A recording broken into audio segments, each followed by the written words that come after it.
Scott Peterson won't stop trying to prove his innocence despite spending the past 2 decades behind bars for the convicted murder of his wife, Laci, who was 8 months pregnant with the couple's son when she was killed on the day of Christmas Eve in 2002. Addressing the public for the first time in more than 20 years, Scott insisted, "I didn't kill my family," while participating in an interview from Mill Creek State Prison for Peacock's bombshell 3-part docuseries Face to Face with Scott Peterson, which premiered on Tuesday, August 20th.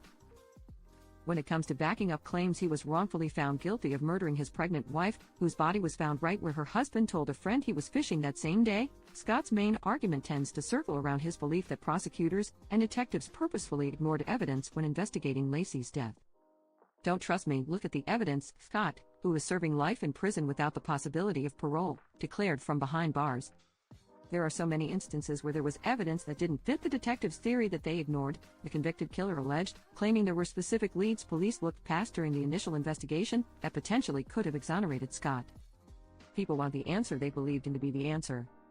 The documentary pushed a narrative about the media's role in the criminal case, insinuating the public's heightened interest in Laci's murder helped strengthen detectives' theory that Scott was the prime suspect.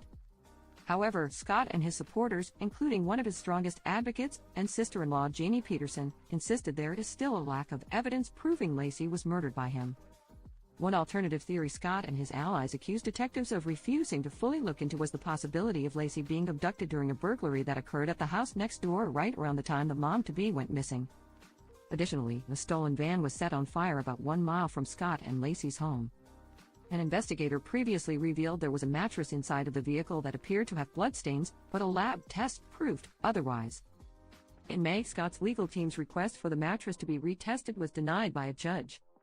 Scott's quest to prove he didn't kill his wife was supported by the Los Angeles Innocence Project earlier this year, as the nonprofit organization revealed they were investigating Scott's claim of actual innocence.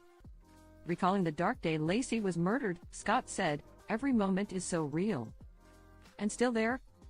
I drove away expecting to come back that afternoon and have our wonderful Christmas together after we both had fun mornings, but no, they were gone," he remembered. "I say goodbye to Laci and then my family was gone.